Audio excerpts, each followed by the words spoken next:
Warm welcome and for doing the Zoom support this evening. I appreciate that. And welcome to all of you for our service this evening. I'm the Rev Andrée Cornelia Mol. As Emily said, I am the minister from Central Unitarian Church in Paramus, New Jersey. I am a non-binary trans woman. I am queer. My pronouns are she, her, hers, or they, them, theirs.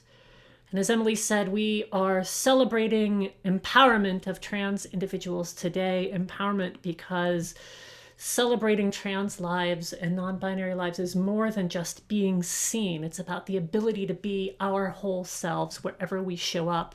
And there are many more senses involved in this than just sight. This service has been made possible by many contributions. It began originally as an idea between me and my colleague here in New Jersey, Reverend Robin Tanner, who's a co-minister with Emily over in Beacon. And Robin and I recognize that there's a deep need for spiritual spaces for queer folks in general, and for trans and non-binary folks, especially youth and young adults, in particular here in New Jersey and elsewhere. So we have gathered many voices to be part of this service today, and we welcome everybody, but are especially glad for all of our trans and non-binary siblings who are able to join us today, whether you are watching this live or whether you are joining us in our recording. Many who are involved in today's service are Unitarian Universalists, but not all of us. For those of you that may be new to us, we are a tradition which doesn't tie us to a specific creed or set of beliefs, but instead we are a tradition which creates space to explore truth and meaning together. And I recognize that many of us in the queer community, not just trans and non-binary folks, but many of us in the queer community hold a strained relationship with organized religion. For many of us, organized religion has been part of spaces that have caused us harm, exclusion, and shame. And luckily this is changing, but still many of us hold those wounds. So we really view this service as part of us reclaiming these spaces, claiming our spirituality as queer individuals. And we need these types of spaces to recognize not only that we need these spaces, but that we are inherently spiritual beings and have unique spiritual experiences as trans and non-binary folks.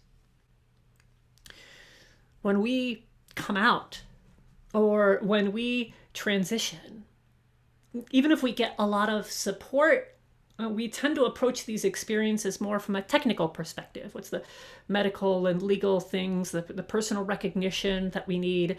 And I know my experience has been, and talking to a lot of other folks, our experience has been that the spiritual aspect of our experiences are not talked about, and we're not given spaces to really explore that.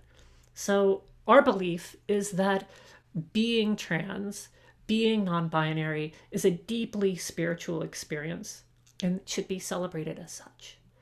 So our hope is that this service this evening is part of that, and that we can continue to offer such spaces here in New Jersey and beyond to lift up the beauty and boldness of our lives as trans and non-binary folks of all ages, and to recognize our experiences as spiritual gifts, not just for ourselves, but for everyone with whom we are connected.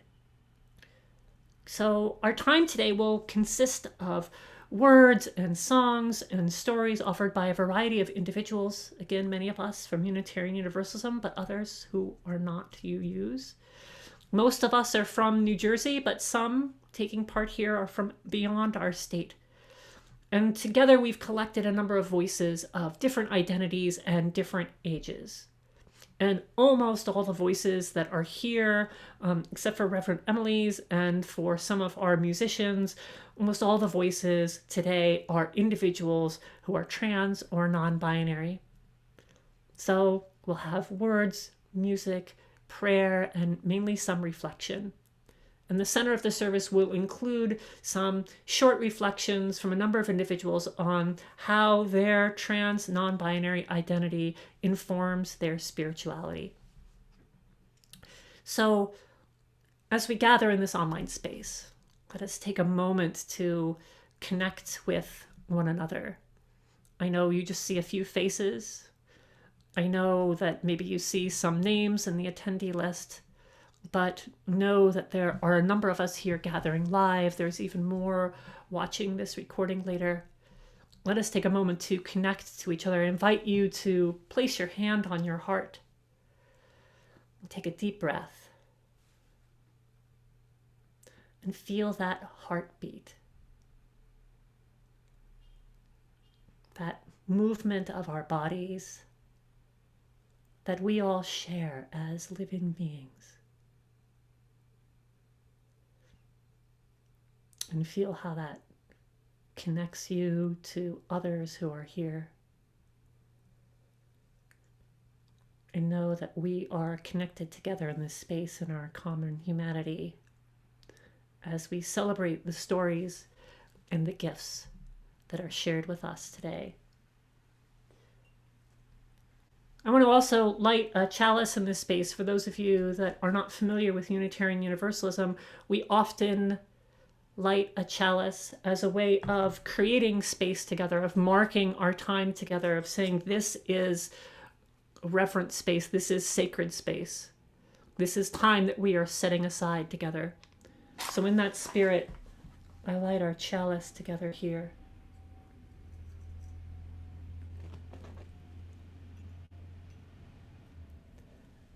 And I offer these words for our trans and non-binary siblings. We are here, and we are many, in all our rich hues. The vibrant blue, the bold pink, all the colors of the rainbow, even the colors that aren't clearly present. We are here, and we are many. We are part of every community. We are part of every family. We are part of every life. We come from history. We shape the present. We create the future. We are here, and we are many. We are transgender, genderqueer, gender nonconforming, intersex, agender, queer, and questioning, as well as experiences and expressions which we do not yet have adequate language for. We are here, and we are many. We are every gender, every race, every ability, every age, every faith. We are here, and we insist. We insist on being our whole selves. For this is a sacred space. This is a sacred time. We have been welcomed here to be exactly who we are, who we have always been, and who we are becoming. This wholeness cannot be broken. And this promise we must share with each other and practice each day to make it real. We are here, and we are many. We always have been here, and we always will be. Now we'll have an opening song from Lea Morris, When I Rise.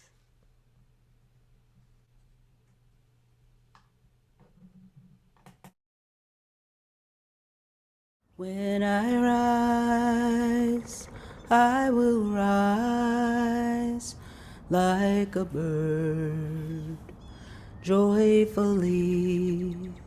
And when I fall, I will fall like a leaf, gracefully. When I rise, I will rise like a bird, joyfully.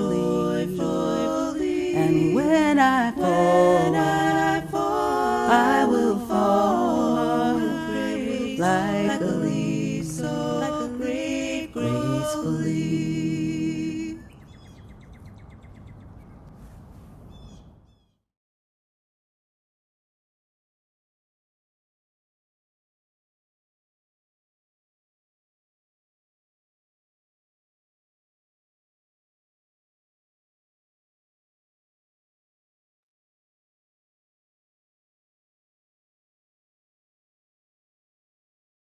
Prayer for Trans Day of Visibility. Blessed are the trailblazers who brought us this far and are still trailblazing, still celebrating. Blessed are the drag queens and kings who remind us to not take life too seriously. Blessed are the gender benders, non-binary, gender fluid, and third gender folk, those who challenge us to reframe our gender paradigms. Blessed are the young ones who present fearlessly from the start. Blessed are their parents who make space for freedom and love their children fiercely. Blessed are the siblings and relatives who educate, support, and love us as we are. Blessed are the genderqueer youth who are struggling and still persist. Blessed are the 90-year-olds just coming out and those who have been out decades. Blessed are those whose lives were cut too short. May their stories live on through us. Blessed are the survivors. May they keep on living. Blessed are the allies learning to be accomplices. Blessed are those gathered here, witnessing, learning, celebrating. May we all commit to continue showing up, fighting for justice, celebrating all the genders in life. Amen.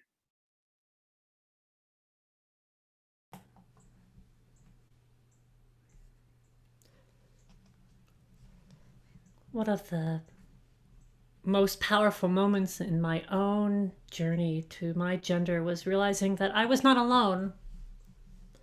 I discovered that there was a community of individuals who understood my experience without me having to struggle to give it words. In addition, I discovered that this community consists of elders and ancestors who struggled for their ability to be themselves. And their struggle and accomplishments made our lives possible. So we take a moment at the beginning of this gathering to name a few of these ancestors. I will name a few into this space that I know I consider my ancestors. And I encourage you to use the chat for those of you that are with us who are trans, non-binary, folks who you maybe look up to as elders or ancestors in your life who have been maybe models, supports, or guides. And I believe if you, on the chat, make sure you're set to panelists and attendees, you'll be able to post some of those there. And even if you can't use the chat, just taking a moment to think of those individuals who have been part of your ancestors or part of your elders in your community of trans and non-binary folks. We take a moment to do so. I name Christine Jorgensen, Lily Elby, Stormy de la Verrie, Marcia P. Johnson, Sylvia Rivera, Leslie Feinberg. I see in the chat Vion Stallworth, Brenda Lamore,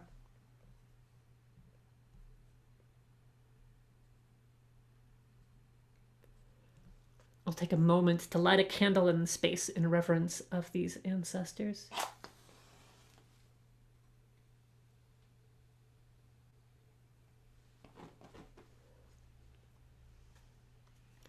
Lynn Conway, my great Aunt Cassie,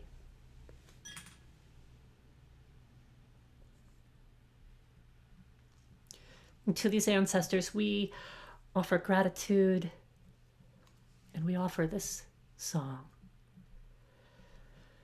How could anyone ever tell you you were anything less than beautiful?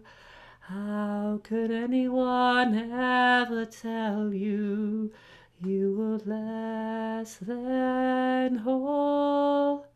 How could anyone fail to notice that your loving is a miracle? how deeply you're connected to my soul.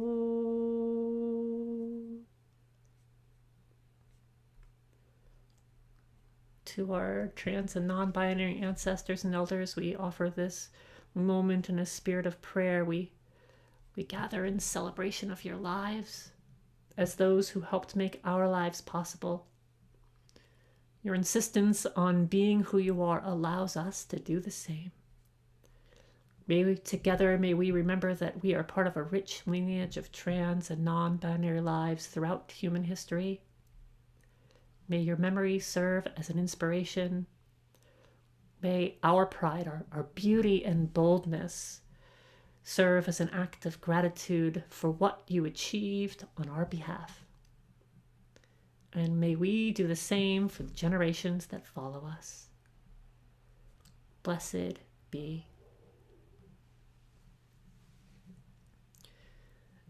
As I mentioned previously, I believe that all of us experience deep spiritual lives, especially as queer, trans, and non-binary folks, and I believe our personal experiences affect the way we interpret the world in which we find ourselves. So, as such, paying attention to our personal spirituality, however we define it, gives us an opportunity to share and recognize the unique gifts that we have to offer others. So we asked, in preparing for today's service, we asked a number of trans and non-binary individuals to share a brief reflection with us on how their identity informs their spirituality. Many of these have been pre-recorded, but a few of us at the end will be live. And halfway through, we'll hear a song provided for us for this service by singer-songwriter Shana Eisenberg. And now we will receive the offering of these reflections from a few of our trans and non-binary siblings.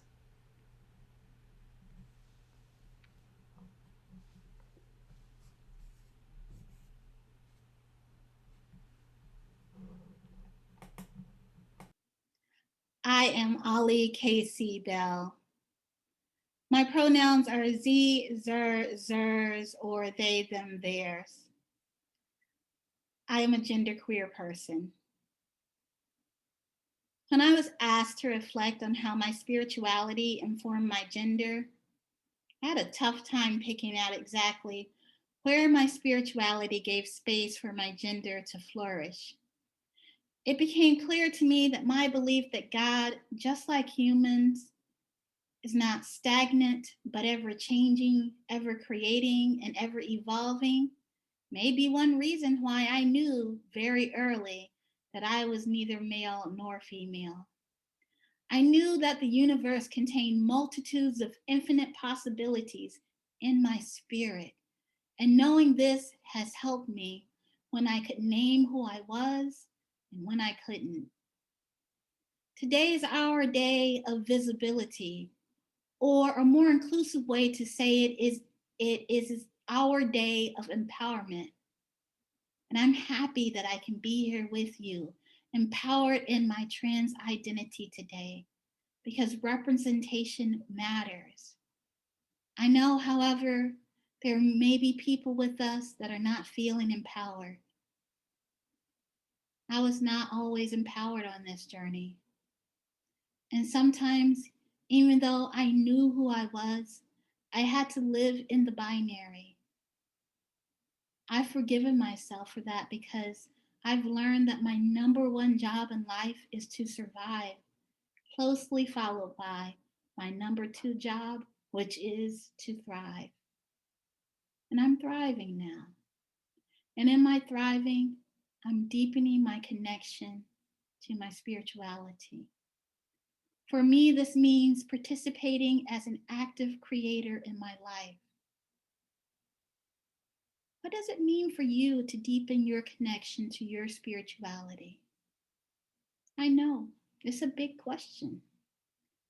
Take your time. You have your whole lifetime to answer it. In the meantime, happy day of trans empowerment. May you be blessed.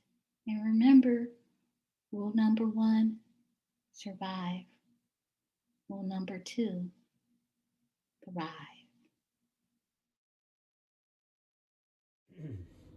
Hi, my name is Asher Sosinsky. I use the pronouns either he or they, and I identify as a transmasculine non-binary person and also as a Unitarian Universalist.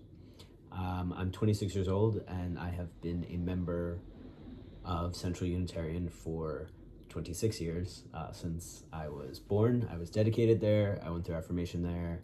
I did a lot of my growing up there in RE and around the church as a young adult. Whenever I could be there, as I got older, and even now it's been great to be able to join via Zoom occasionally when I have the time. I think my trans identity and my Unitarian Universalist identity intersect in a lot of ways.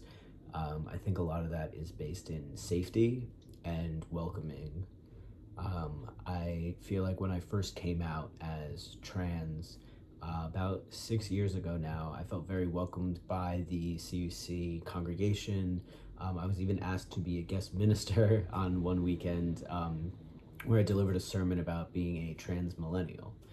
So not only welcoming, but engaged. I was able to speak to a lot of the members after the service as well. I had a lot of really great questions. And it was a really great experience for, I think, everybody involved.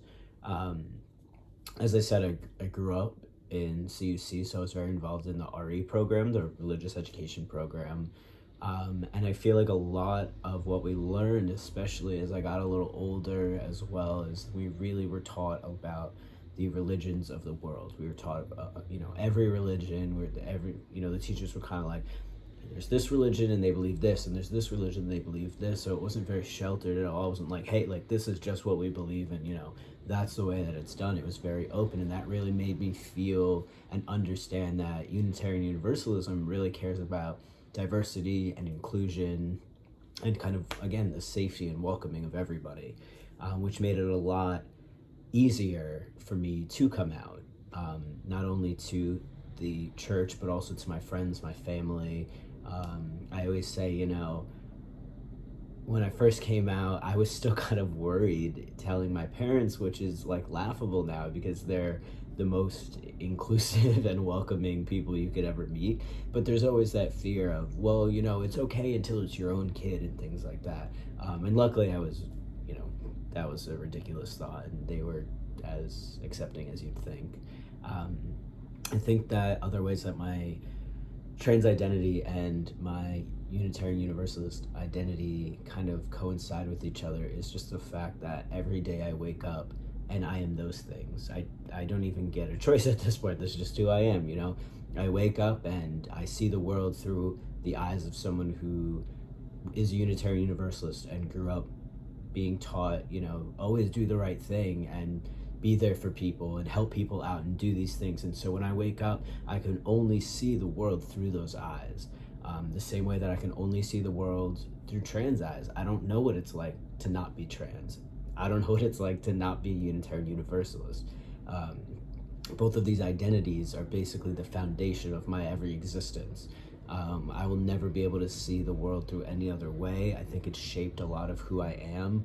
I think it's both have made me a better person. I think that them together has made me a better person. The fact that I was able to grow up in a religion and a community that is so accepting that I didn't have to fear for my safety or who I am or things like that. I'm very aware of that privilege. I know that a lot of people don't have that.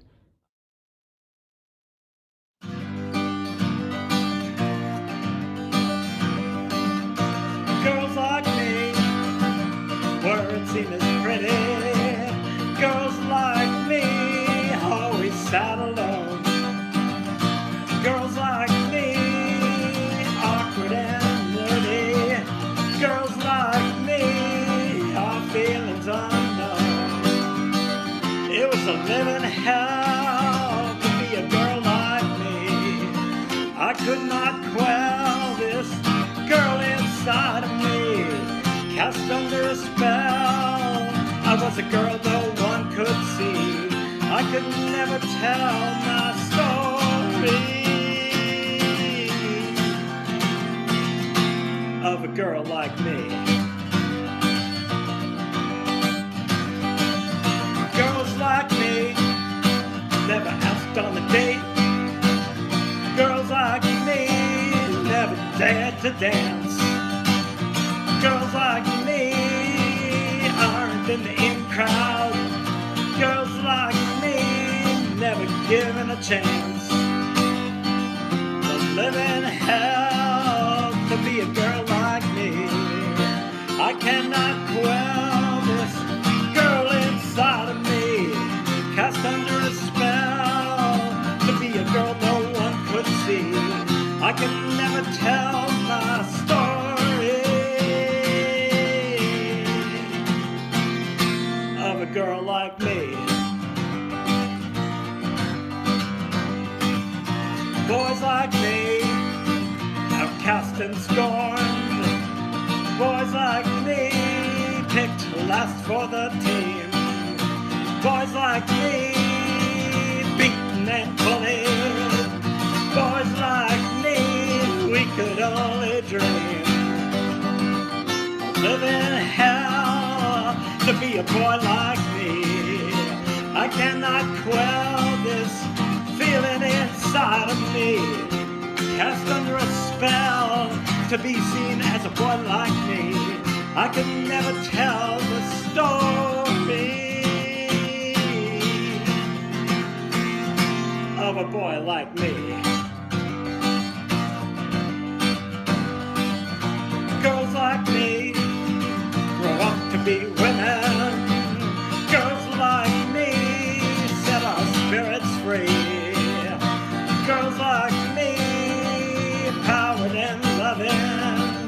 Girls like me, dare to live our dreams. No longer hell to be a girl like me. I can never quell this girl inside of me.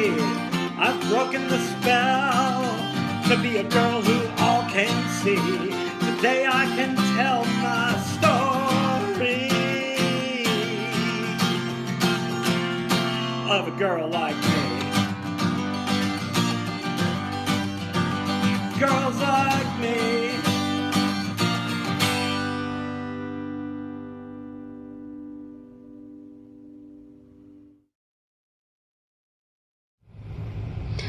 Hi everyone, my name is AnnieRoger and I go by the pronouns he, him, his, and I go by the name AnnieRoger, all one word, not Annie, not Roger, not Annie or Roger, just AnnieRoger, one word.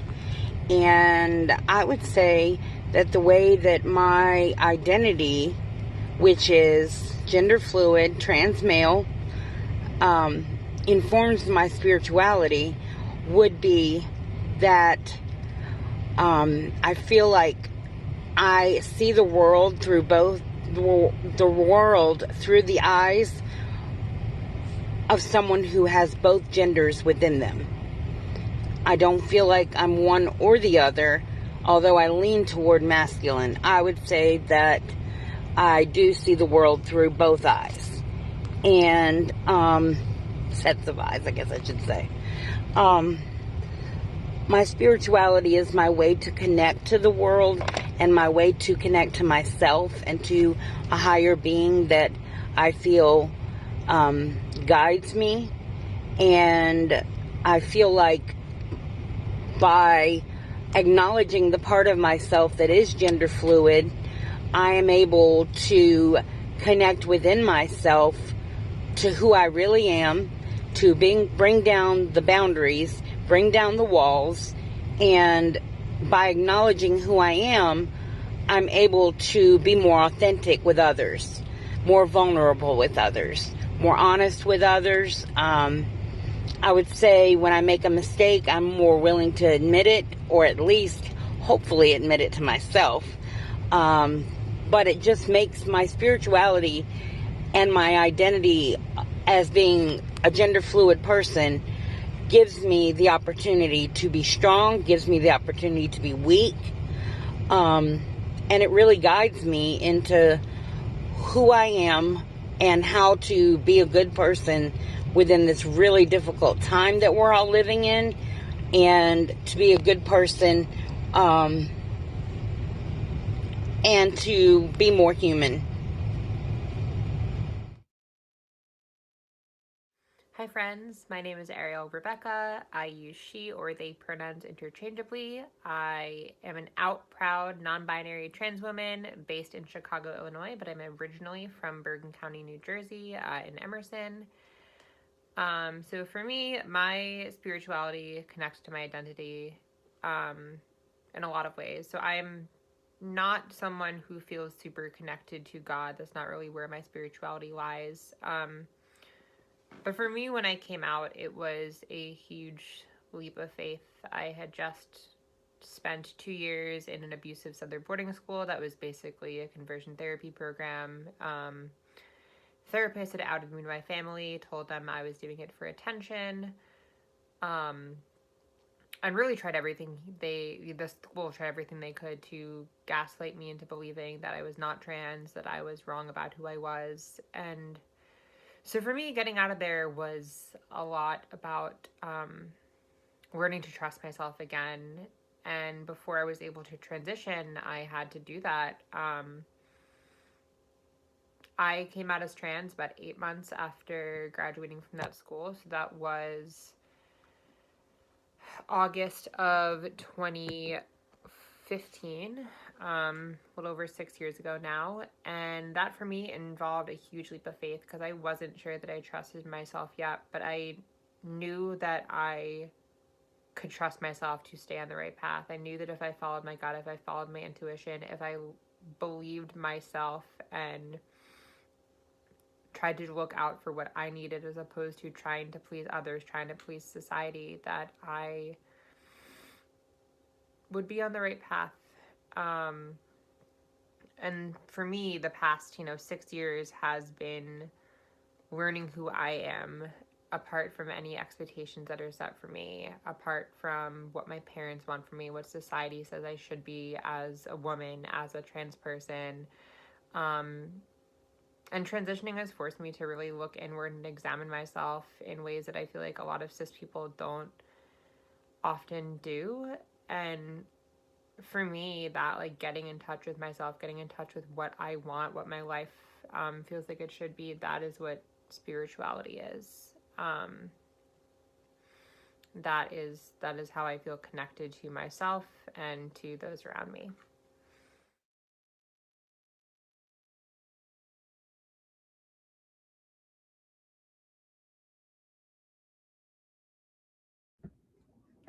Hello, everybody. My name is Sage Hirschfeld. I use they, them pronouns, and I identify as non-binary. And when I was thinking about this question, about how my identity informs my spirituality, I started by thinking about spaces that are spiritual to me and what that feels like, and also spaces that are gender affirming to me and what that feels like. And I realized that there's a lot of overlap, and what they have most in common is this feeling of being seen or of recognition to the fullest extent. And spaces that are gender affirming by nature, at least to me, are spiritual. It is sacred to be called the right name. It is sacred to find something that feels like you, especially after a long time of feeling lost in society. It is sacred to find that label or that piece of clothing or even your own face in a mirror when it hasn't been there before. I remember the first time I saw my name written down by someone who wasn't me. And it was right after I came out to my parents. My dad wrote my name, my real name, onto a leftover container. And so I went to the fridge to get my leftover Thai food, and I saw it written there in his handwriting. And I cried. I just straight up cried. it was a really spiritual experience for me, feeling so recognized and loved and respected in a single word. Experiences can be made spiritual through the simple act of recognizing someone fully and welcoming the most whole version of themselves. And that is beautiful. But the inverse is also true. If you don't allow someone to show up in their entirety, or you ask them to push down parts of themselves, you cannot give them a spiritual experience. You just cannot.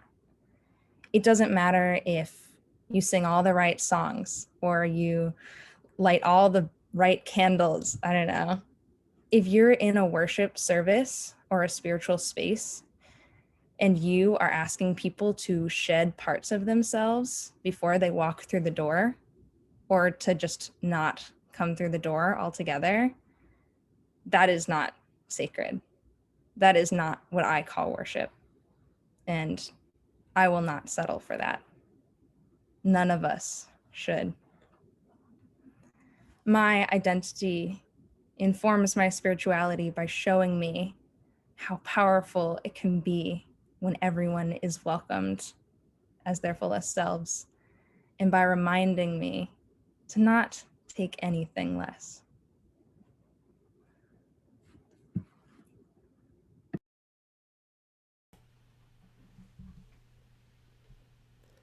Thank you, Sage.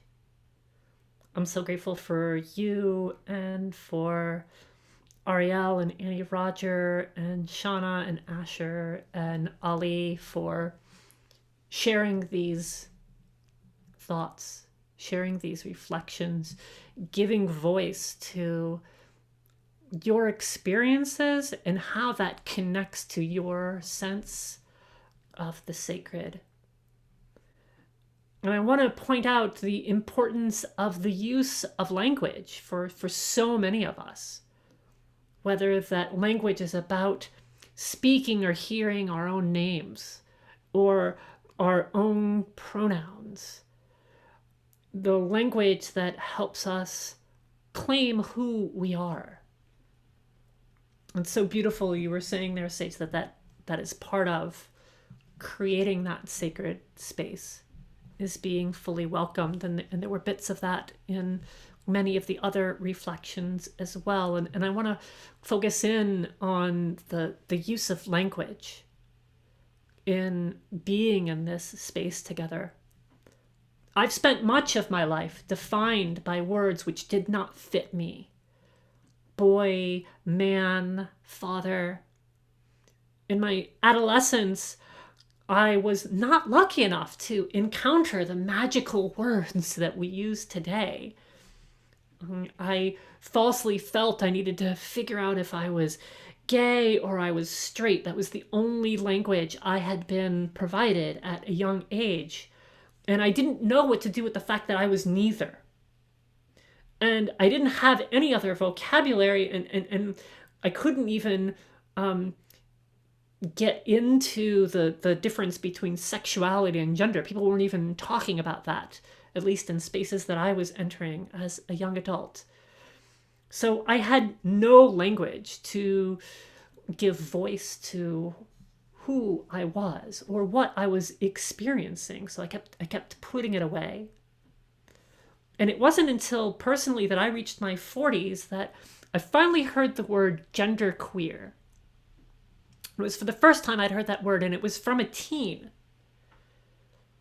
And that word was like a spell cast for me, because it opened up my awareness for this space beyond binaries, beyond fixed definitions. And while I use other words to define myself now, encountering genderqueer will remain that moment of revelation for me after many years of confusion and of hiding. This language that I'm using, that many of us are using in this space today, may be new, but it grows out of an ancient language that came before us. And the words that we use, they're new spells that we cast as queer, trans, and non-binary folks to give name to our reality in order for us to recognize and reveal ourselves to the world. So we speak them and we ask for them to be echoed back to us in the ways that we wish them to be used. And these words express a fluid nature of our experiences, which is one of the gifts that we have to offer others who have not had the trans or the non-binary experience. Here's something unique that can be learned from us. So when I understand our language and our experiences and our expressions in this way, I shift from trying to seek space where I'm accepted as a trans individual to understanding that we trans and non-binary folks have unique gifts to offer the world because of who we are. And to that, I say, how lucky are we? How lucky are we to be the bold, beautiful human beings we are? And so much of my journey of coming to grips with this language, of finding the beauty and the magic of this language has been possible because of community. It was community that offered me the language I needed to break free of the rigid concepts of gender and sexuality which were confining me. And it was community that then supported me in my journey and continues to support me today. And sometimes when I hear the word community, like the LGBTQ community or queer community or trans community, especially when I hear that named by those who are straight and cisgendered, I catch them using it in too concrete a way, as if there's always a place you can go, like a town center where you can be part of a community.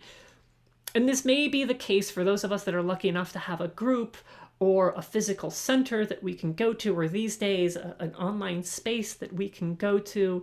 But as with so many aspects of our experiences, community is often much more nuanced than that.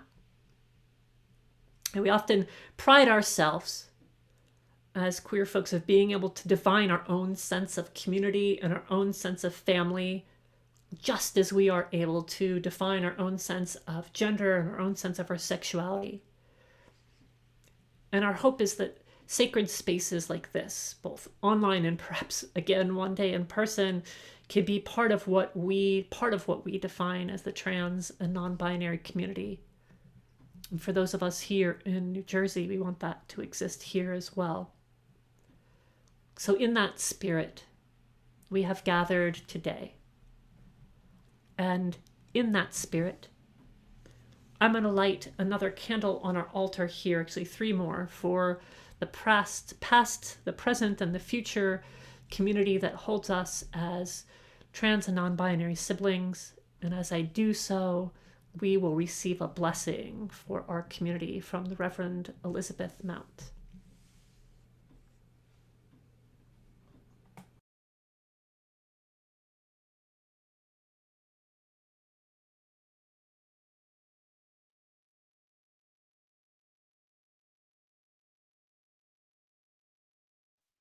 When I am me, when I come into this spiritual space, I am all of me. Together, joined in this place, we are all of ourselves. We are blessed, and may we be a blessing to one another. We are whole, and may we be holy, offering holiness unto one another.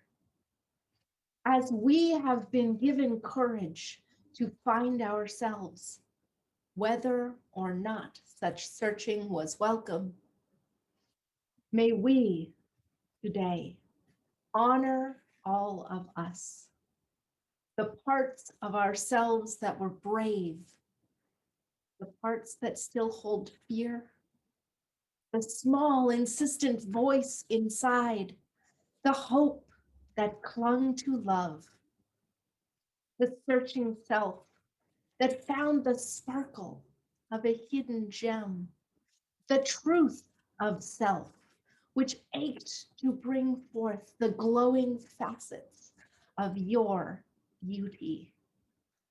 All the pieces of you joining together have shaped who you are today.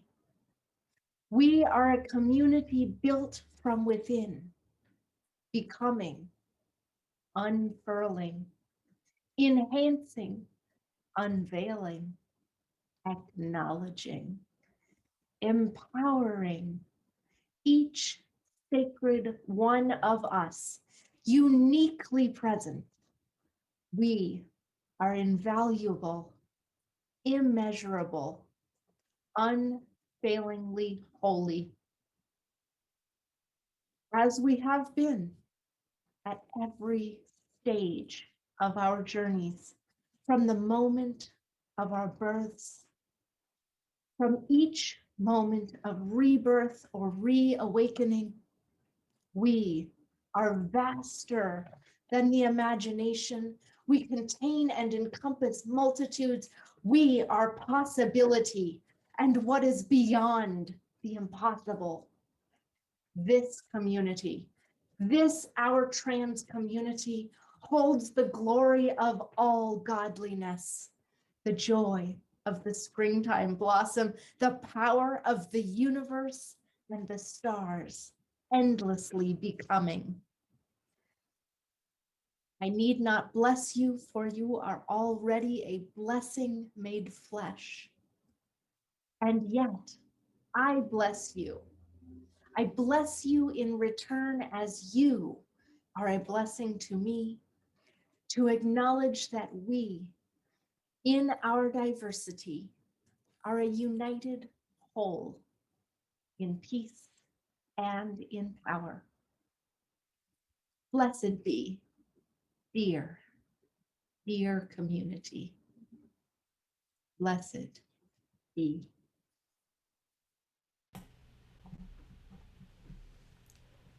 Thank you for sharing that blessing, Elizabeth. And I'm going to extinguish this chalice here in our online space, which marks the end of our time together this evening. But I hope that this is just the beginning of offering such spaces, and we hope that we continue to create them with a lot of collaboration. So if you want to collaborate in creating such spaces for the future, especially here in New Jersey, we would love to connect with you all. I'll extinguish our chalice and share some closing words. May the words and stories we have shared today be held in reverence for the precious offerings that they are. May your words and your story be added to the voices of this community. May that you know that you are part of a community with a rich heritage.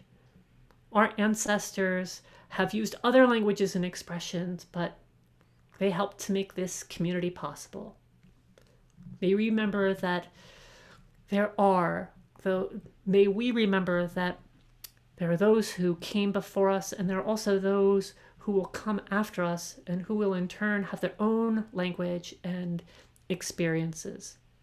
May this community of past, present, and future continue to offer more spaces where we can celebrate the beauty and the boldness of who we are becoming. Blessed be.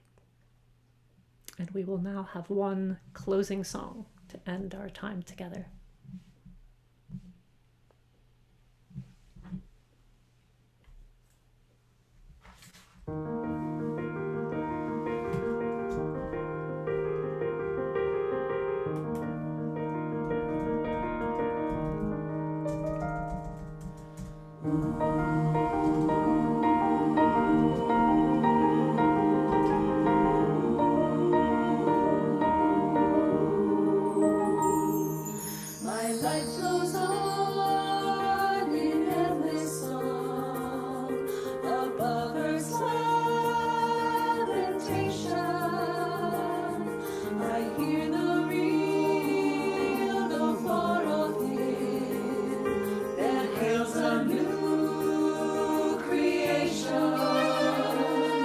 No storm can shake my inmost calm, while to that rock I'm clinging, since love prevails in heaven and earth. How can I keep from singing?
Thank you again to Sage and to Emily for being live here in this space with me. Thank you again, Emily, for doing all the Zoom support. Thank you, friends, for attending with us this evening. Be well, go in peace, and happy Trans Day of Empowerment. Thank you, Reverend Andrée.